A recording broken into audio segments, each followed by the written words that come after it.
Welcome to This Explainer. Today, we are diving into how two ancient civilizations, Mesoamerica and the Andes, didn't just survive their incredibly brutal environments, but completely transformed them. We're going to explore exactly how their geography, their leadership, their belief systems, and their daily lives built some of the most unique and powerful societies in human history. Okay, let's look at our roadmap for today. We'll be doing a theme-by-theme comparison. We'll start with two worlds, two landscapes, then move into power politics and empires. After that, we'll look at markets versus mutual obligation, the sacred and divine, society and everyday life, and wrap it all up with shared greatness, distinct paths. All right, section 1, two worlds, two landscapes. These great civilizations didn't just randomly appear. Their environments really dictated their destinies. In Mesoamerica, which was home to the Maya and Aztec, we see these highland plateaus, dense rainforests, and rich volcanic soils that were absolutely perfect for growing maize, beans, and squash. But down in the Andes, home to groups like the Moche, Wari, and Inca, the landscape flips completely. We're talking steep mountains, deep valleys, and narrow coastal deserts. This harsh terrain literally forced people to carve terrace farms into mountainsides and manage massive vertical ecological zones.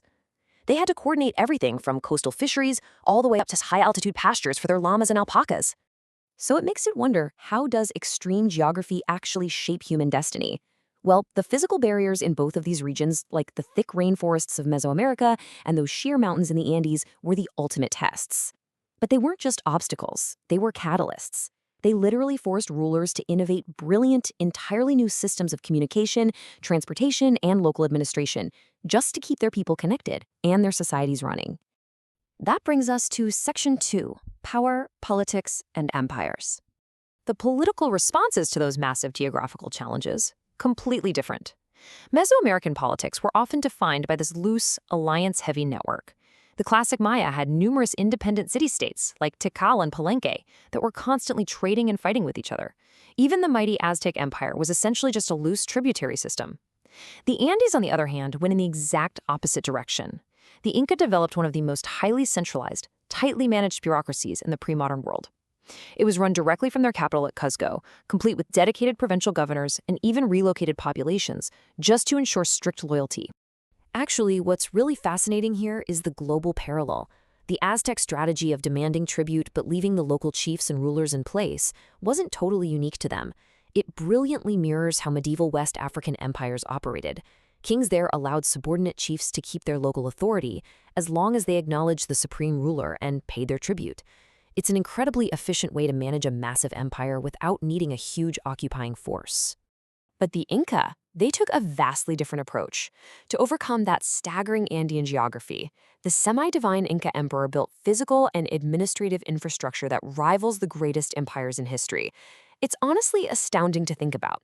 Through an unbelievable system of mountain roads, relay runners, and state storehouses, they could move information, troops, and supplies across incredibly rugged terrain. It powerfully echoes the legendary roads of Rome and the complex bureaucracies of imperial China. Moving right along to Section 3, Markets versus Mutual Obligation. I want you to think about this for a second. How do you build a massive, complex empire without using a single coin? To our modern minds, where you can't even grab a coffee without tapping your phone, that sounds absolutely impossible. But the Inca actually pulled it off, and it sparks immense curiosity about how they managed such a vast state without large-scale markets or any kind of cash. Their secret was something called the mita. Instead of currency, the Inca relied entirely on a system of mutual obligation. The mita was basically a labor tax. Entire communities were required to provide workers for state projects, whether that meant carving those massive mountain terraces, building roads, or constructing temples.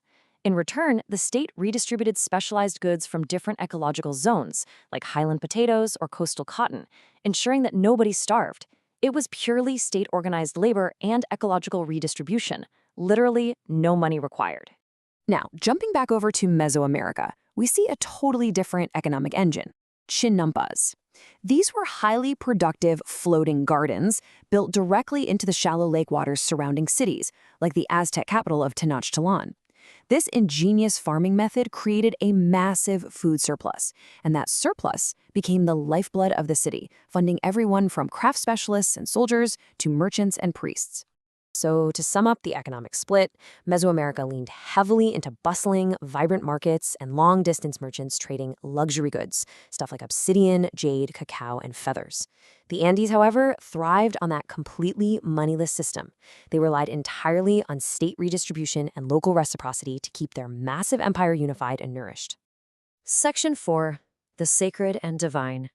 In both of these worlds, religion fundamentally shaped political authority and everyday practice, but their focuses were entirely distinct. Mesoamerican peoples had an absolute obsession with cyclical time. They developed incredibly complex calendars to mark ritual and agricultural cycles and believed heavily in maintaining cosmic balance, sometimes through human sacrifice, literally just to sustain the sun. Andean beliefs, though, were deeply tied to the physical environment itself. They venerated sacred landscapes, mountain spirits known as wakas, and practiced deep ancestor veneration. Mesoamerica also produced some truly incredible intellectual output. Through painted codices, carved stelae, and monumental pyramids, they preserved deep astronomical observations and detailed historical records. Interestingly enough, this mirrors how West African kingdoms maintain their own sophisticated intellectual traditions, brilliantly balancing historical records with powerful cultural narratives. Meanwhile, in the Andes, the past was quite literally still present. As it's been described, quote, the careful preservation of royal mummies symbolized an ongoing relationship between the living and the dead.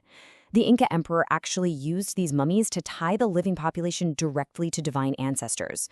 It's a really striking parallel to the griots of West Africa, who preserved deep lineages to keep ancestors actively involved in the politics and culture of the living. All right, Section 5, Society and Everyday Life. Let's bring our focus down from the emperors and the cosmic gods to the everyday farmers, builders, and artisans. Think about the immense labor required to farm a mountainside or to build a rope bridge across a huge gorge. What core structure actually organized daily survival and labor for the everyday person in the Andes to make all of this possible? The answer is the Ayu. The Ayu was the absolute heart of Andean society. It was a kin-based community where people shared land, worked side by side, and collectively met their reciprocal obligations to the state, like that mita labor tax we talked about earlier. Local leaders coordinated everything. You really didn't survive as an individual in the Andes, you survived as an Ayu. Up in Mesoamerica, while the nobles ruled, commoners could actually move up the social ladder through military achievement or exceptional craftsmanship, which is pretty similar to the merit-based systems of imperial China. In the Andes, society relied heavily on complementary gender roles.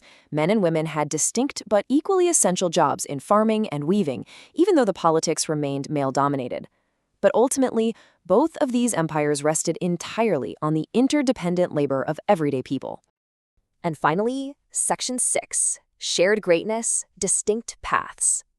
So, looking at the big picture, both of these civilizations transformed brutal environments into engines of complex life, but their paths diverged wildly. Mesoamerica built alliances of city-states funded by floating chinampas and bustling markets, all timed to these incredibly complex cosmic calendars.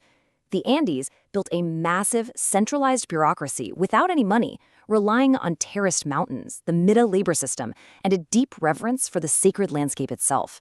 It really just proves there is no single recipe for greatness. Both empires ultimately relied on the everyday creativity, resilience, and labor of their people to conquer their unique geographies.